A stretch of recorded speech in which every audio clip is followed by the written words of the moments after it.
Eh bien bonjour à tous, j'espère que vous allez bien, on se retrouve aujourd'hui sur Final Fantasy VII Ever Crisis pour faire un petit tour de l'actualité du jeu sur ces derniers jours. Donc je vous mettrai des timecodes en description. Écoutez, sur ce, on est parti direction les notices et on va commencer avec la campagne pour fêter les 200 jours depuis la sortie du jeu. Donc la campagne elle a débuté hier, dans cette campagne on va pouvoir récupérer jusqu'à 100 tickets d'invocation et jusqu'à 3000 cristaux. Pour les tickets d'invocation, c'est via des missions de campagne. Donc les tickets d'invocation, ils sont séparés en deux types. On va avoir des tickets d'invocation spécifiques à chaque personnage et on va avoir des tickets d'invocation 3 étoiles et plus classiques. Donc on a jusqu'au 8 avril 2h59 du matin pour réaliser ces missions de campagne. On ira voir juste après qu'est-ce qu'il faudra faire dans ces différentes missions. On a également un bonus d'expérience sur tous les personnages pendant cette campagne de 200%. Donc ça c'est intéressant si vous n'avez pas fini de monter vos persos ou si vous commencez le jeu, ça va vous permettre de monter assez rapidement vos différents personnages. Ensuite on a un bonus de connexion sur 10 jours qui va nous donner jusqu'à 1500 cristaux et on a pour terminer les 1500 cristaux qui nous manquent, qui nous ont été donnés dans la boîte cadeau, donc pensez à aller récupérer ces 1500 cristaux dedans.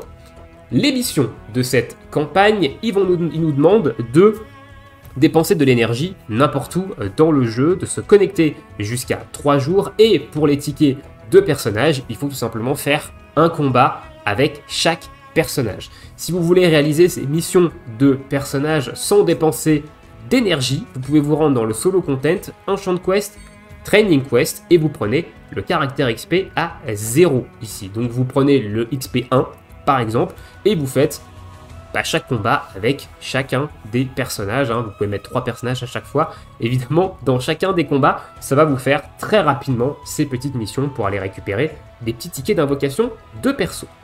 Ensuite, au niveau des coops, on a le rerun des coops d'invocation. Donc on a dans un premier temps Ifrit Ramuh, et on aura dans un second temps Shiva et Bahamut. La coop d'Ifrit Ramuh, elle est du 24 3h du mat jusqu'au 28 2h59 du matin. À partir du 28 3h du mat, on passe cette fois-ci sur Shiva et Bahamut jusqu'au 2 avril 2h59 du mat.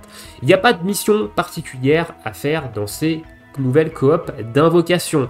Donc si vous avez déjà les invocations au maximum, les armes au maximum, et malheureusement, il n'y a pas de contenu supplémentaire à faire dans ce rerun d'invoque. Néanmoins, si vous n'avez pas terminé de farmer les invocations, ou alors que vous n'avez pas les armes 5 étoiles violettes au minimum de chacune des invocations, ça peut être intéressant d'aller farmer un petit peu de coop, surtout qu'ils ont mis à jour, en plus de ça récemment, le marché des pièces coop. On a des nouveaux items, notamment des mithril or, donc ça peut être intéressant de faire d'une pierre deux coups, monter vos armes et en plus de ça récupérer des pièces coop pour aller acheter dans ce nouveau marché. Au niveau de la coop, maintenant on a également eu le reset vendredi matin des boss de coop. Donc on a 3 nouveaux boss, le Scorpion Sentinelle, le Wutai et le Spooky Balloon. Donc si vous n'avez pas terminé tous les niveaux de ces 3 boss coop, il y a peut-être des cristaux à aller récupérer sur ces 3 boss coop. Si jamais vous trouvez personne avec le matchmaking, je vous mettrai le Discord officiel dans la description, dans lesquels il y a des channels. Donc il faut évidemment parler anglais si vous voulez avoir plus de chances de trouver du monde pour vous aider dans les différentes coops, mais il y a un channel français et peut-être que là vous trouverez également du monde pour vous aider pour clean les différentes coops. Et on a Ifrit et Ramuh qui sont là, donc évidemment si vous n'avez pas fait les différents niveaux, ils sont pas bien compliqués, donc ça peut être l'occasion d'aller gratter également quelques petits diamants. Au niveau du shop d'Exchange, donc on a eu également le reset hebdomadaire, vu qu'on est lundi. Donc on peut acheter à nouveau les Dimithril Or, les microcubes, etc., les G-Dome, donc tous les matériaux pour upgrade les armes. Et au niveau des weapon parts, on avait 20 weapon parts de Sephiroth à récupérer. Donc pensez à les prendre, c'est toujours des morceaux de doublons d'armes qui peuvent être intéressantes et qui peuvent vous permettre de gratter des étoiles, notamment sur des armes limitées, qui ne reviennent pas tout de suite en bannière derrière. Voilà un petit peu pour les news, je pense qu'on a fait le tour des news. On va se finir par une petite information concernant évidemment les armes qui vont être ajoutées aux poules. Donc on a eu la petite notice ce matin de la mise à jour en fait des armes dans les portails tickets. Donc c'est la mise à jour que j'attendais moi pour vous faire une vidéo d'invocation ticket. Alors attention néanmoins, elles ne sont pas ajoutées aujourd'hui. On a eu la mise à jour, la notice ce matin, mais l'ajout des armes dans le portail ticket se fera jeudi à partir de 3 h du matin avec le début de la 4e semaine de célébration du demi-anniversaire. Donc ne claquez pas vos tickets aujourd'hui parce que vous n'aurez pas les 4 nouvelles armes qui sont ajoutées au pool car elles le sont à partir de jeudi. Donc on va avoir le Dinner Tray qui est l'arme de dégâts de vent de Yuffie, le Floral Wand qui est l'arme qui réduit la résistance au vent et la défense physique de Iris, la Ceremonial Sword de Zac qui elle va faire une grosse attaque non élémentaire et va également réduire l'attaque physique de la cible, et enfin la Centipède de Matt qui va faire un soin de zone et également une augmentation de défense physique sur votre groupe. Donc moi je vous ferai une vidéo invocation. Elle sera sûrement pas jeudi, parce que jeudi, il y a peut-être des chances que je ne puisse pas tourner de vidéo. Donc au grand minima, si je peux, je ferai la vidéo news, mais il n'y aura peut-être pas de vidéo invocation jeudi. Donc je vous la ferai très certainement la semaine prochaine, la vidéo invocation ticket.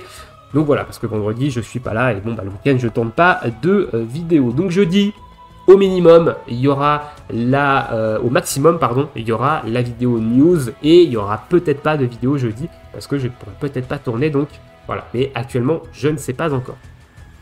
Voilà un petit peu pour les news de ces derniers jours, et on va se finir par une petite information. Ici, on va parler de Bahamut et Ifrit X2, donc je vous avais fait une vidéo pour le X1 et j'avais dit que je ferais très certainement une vidéo pour le X2. Donc je suis en train de try différentes équipes, notamment une équipe, et au niveau de mes tries, et bien écoutez, voilà en image le meilleur try que j'ai fait actuellement. Donc vous voyez, on n'est pas loin. Bahamut, il lui reste vraiment rien, il lui reste 2-3 coups à mettre là, 2-3 taloches, mais j'ai tué Ifrit un poil trop tôt. Et du coup, j'ai pas eu assez de DPS pour finir Bahamut avant qu'il me claque son gros méga flair dans la bouche. Donc on n'est pas loin de passer le Bahamut Ifrit X2. J'ai mis en pause un petit peu mes tries dessus en attendant peut-être d'aller gratter des petites étoiles via mon invocation ticket qu'on fera la semaine prochaine. Et je recommencerai peut-être derrière les tries et je vous en ferai une vidéo pour vous expliquer ma stratégie et comment je compte se passer ce X2. Voilà, donc c'est pas dans l'espace commentaire, vous, où vous en êtes par rapport à Bahamut Ifrit X2, qui est vraiment pas un combat vraiment facile, qui est assez endurant. Il faut connaître les patterns un petit peu par cœur, et il faut également une équipe qui soit assez tanky et qui fasse également pas mal de DPS aussi. Voilà un petit peu pour les news. Je vous laisse ici pour cette petite vidéo. Du coup, je vous souhaite à tous une très bonne journée, une très bonne soirée, bon jeu, et à bientôt. Ciao, ciao.